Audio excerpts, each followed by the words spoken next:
Dostlar, hər vaxtınız xeyir olsun. Hər kəs salamlayıram. Plus 20 kuza sürənlər suallar verirlər. Mən də suallar istedim ki, yazılı formatda yox, kommentarlarda suallar yazırsınız. Kommentariyada fikrimi tam izah edə bilmirəm deyə istəyirəm ki, video formatda sizə çəkiliş edeyim. İlk öncə dostlar, hər kəsdən xahiş edirəm kanalıma abunə olsun. Hər baxdığınız videonu like edin, mənə dəstək olun. Demək 20 kuza sürənlər batareykalar haqqında sual verirlər. Mən də videolarımın demək olar ki, çoxsunda bu haqda danışmışam. Amma yenə də batareykalar haqqında sual verirlər. Sual verirlər ki, bəs batareykanın biri ikisi xərab olsa maşın işləyəcək, maşın geyəcək. Bəli dostum, geyəcək. Prosto hibrid sistem, yəni maşın ancaq benzinlə işləyəcək, hibrid sistem işləməyəcək. Batareyka çünki yoxdur. Onu belə deyək də, o biri ikisi olmayanda, iki xərab olub işləməyəndə maşın çalışır, daha çox hibridlə gedir, benzinlə gedir. Batareykanın qiymətini soruşurlar. Batareyka ilinə görə qiymət dəyişir. Bax dostlar, nə qədər ili köhnə olsa, belə deyək də, ucuz olur. Məsələn 30 manatdan başlayır. 2005, 2006 30 manat, 2007, 2008 35 manat, 2008, 2009 40 manat. Belə dəyişir. Siz bu batareykanı əgər açar-uçarınız varsa özünüz də dəyişə bilərsiniz. Sonra sual verirlər ki, qardaş, məndə batareykaları yoxlatdıram kompüterdə, hər şey qaydasındadır, amma niyə görə?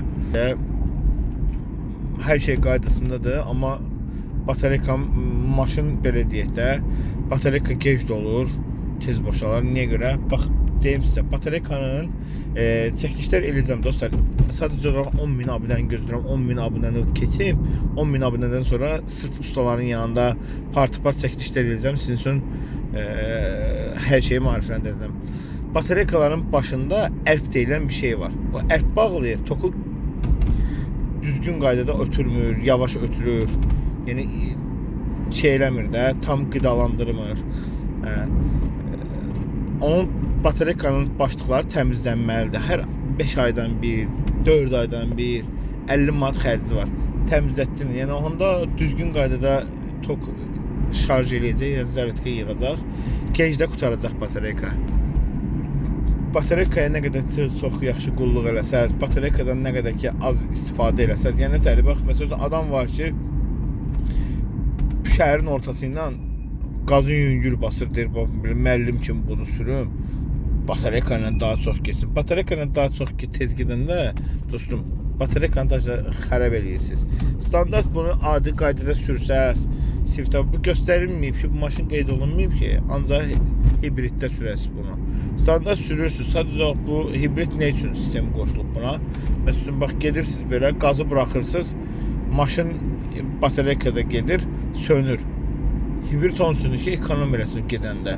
Siftəfdə deyəndə sönürsün. Yoxsa bizdə indi hamıyı şamil eləmirəm. Adamlar var ki, siftəfdən tərpənir, yavaş-yavaş qaz basır ki, sən Allah, biraz hibridlə, ay Allah, hibridlə istifadə edeyim, benzin az geçsin. Bu onun üçün də öyle, o da batareykanı vurub xərab edirsiniz.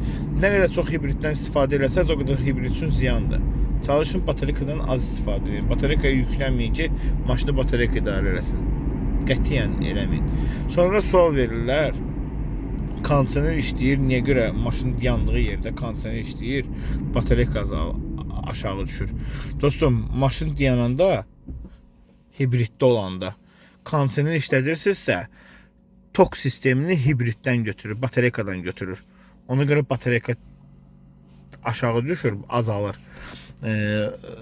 Sonra tərpənəndə, xodlananda başlayır yığmağa.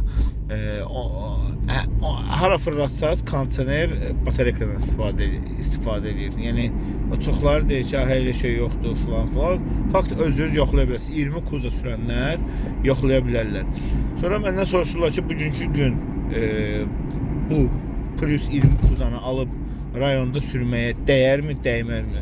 Mən məsləhət bilmirəm rayonda, çünki rayonda bunun ustası yoxdur. Rayonda bunu alacaqsınız, bir şey xərab olan kimi qalacaqsınız belə ortalıqda. Bir də ki, bunu belə deyək də, rayonda ustası yoxdur. Bir, usta olmadığına görə qalacaqsınız, zapsası yoxdur. Bu da elə bir şeydir ki, bunun İtaliyadan xoddadan söhbəti yoxdur. Xərab oldusa, xərab oldu, qalacaq.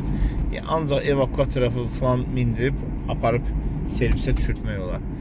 Sonra məndən soruşurlar ki, bunun beyin, o zbor inventörü neçəyədir? Zbor inventörü valla 200-300 manat arasında dedilər. Tam qiymətdən əmin deyiləm, amma növbəti videolarımda çəkiliş edib deyəcəm sizə. Bugünlük bu qədər dostlar. Sağ olun, salamat qalın. Kanalımı izləyin. Kim məni izləmirsə xahiş edirəm ki, abunə olsun. Heç nə sizdən getmir. Sadəcə bir dənə abunə olun, kifayət edər, məni dəstək olarsınız. Sağ olun, salamat qalın. Növbəti videolarıma izləyin. Plus haqqında maarifləndirici videolar çox çəkəcəm.